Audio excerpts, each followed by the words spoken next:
Good morning प्यारे बच्चों। आज हम आप लोगों को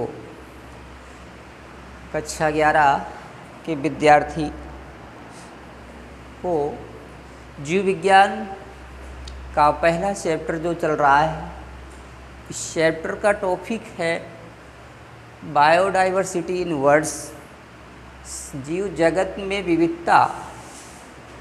देखिए, हम लोग जानते हैं कि इस पृथ्वी पर बहुत सारे जीव जाति हैं और इतनी ज़्यादा इनमें विविधता है कि हम इनकी गणना नहीं कर सकते हैं या हम इन्हें पहचान नहीं सकते हैं, सबको एक साथ जान नहीं सकते हैं, कौन से प्राणी कैसे हैं, किस रूप में हैं।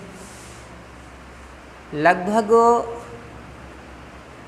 माना जाता है कि पृथ्वी पर लगभग 1.7 से 1.8 मिलियन के जीवधारी पाए जाते हैं, जिनमें इतनी विविधता है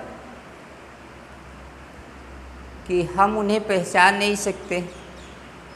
यहाँ तक कि अपने आसपास अगर देखा जाए तो बहुत से जीवधारी हैं। कुछ तो ऐसे जीवधारी हैं जिनको हम स्पष्ट देख सकते हैं और कुछ ऐसे भी जीवधारी हैं जिन्हें हम स्पष्ट देख नहीं सकते। ऐसे जीवधारियों को वैज्ञानिकों ने सूक्ष्म जीव की श्रेणी में बताया और जो दिखाई दे रहे दृश्य रूप में हैं, दृश्य गुणों के आधार पर उन्हें हम डिटर्मिनेट कर सकते हैं, अंतर बता सकते हैं।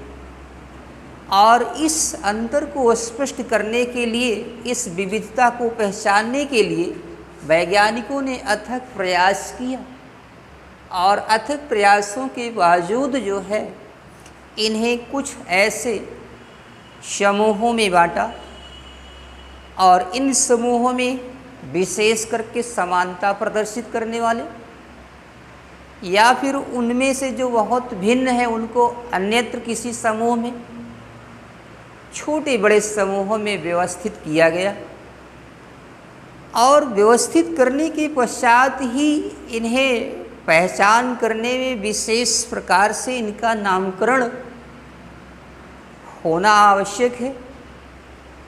तो नामकरण के लिए वैज्ञानिकों ने क्या किया, कुछ ऐसी पद्धतियां अपनाया।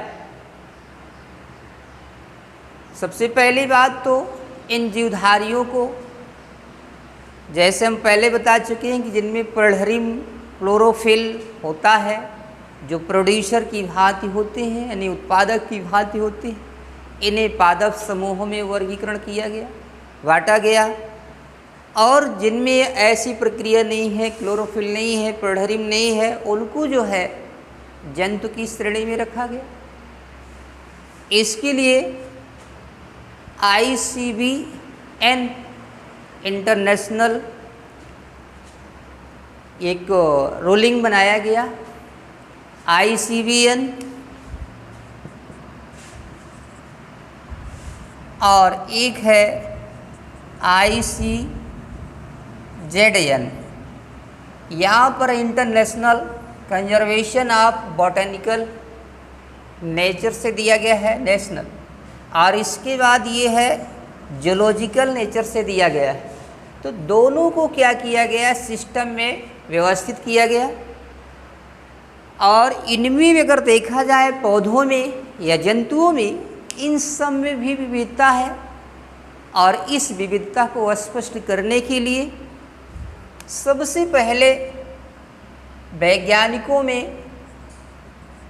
विशेष योगदान कैरोलस लिनियस का है।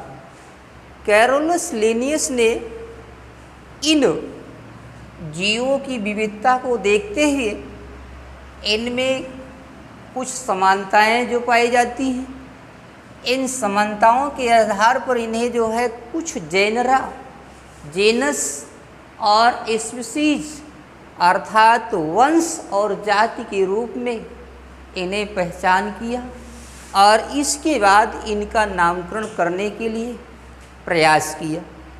तो नामकरण की बात जो इसमें आ गई, तो नामकरण में इन्होंने विशेष करके इन जीवों को दो भागों में रखा। फर्स्ट भाग इसका जो है वंश रख दिया और दूसरा भाग इसका क्या कर दिया, जाति। वंश को जीनस कह दिया और ये जो मतलब दूसरा भाग होती है जात, ये स्पीसीज बना दिया। तो दो भागों में इसका जब नामकरण कर दिया तो इस भाग को कहा गया क्या, द्विनाम पद्धति कहा गया। और किसी भी, चाहे वो पौधा हो चाहे जंतु हो, उसका इन्होंने कहा कि दो नाम होता है, एक जो है वंश से जुड़ा, दूसरा जो होता है जाति से जुड़ा। इसी आधार पर इन्होंने स्पष्ट करने के लिए आम का नाम बताया कि मैंगी फेरा क्या होता है, इंडिका होता है, इंडिका, मैंगी फेरा इंडिका। इन्होंने बताया कि मैंगी फेरा इंडिका, तो मैंगी फेरा ये क्या होता है, इसका जीनस हो गया और यहाँ पर इन्होंने बता दिया इंडिका। इस प्रकार से प्रत्येक जो है, जो जगत की जितनी भी प्राणी है, सबको जो है विविधता के आधार पर नामकरण करने की पद्धति स्पष्ट की गई। आज हम यहीं तक आप लोगों को बता रहे हैं, इसके बाद नेक्स्ट टॉपिक पर जो है आगे स्पष्ट किया जाएगा। धन्यवाद।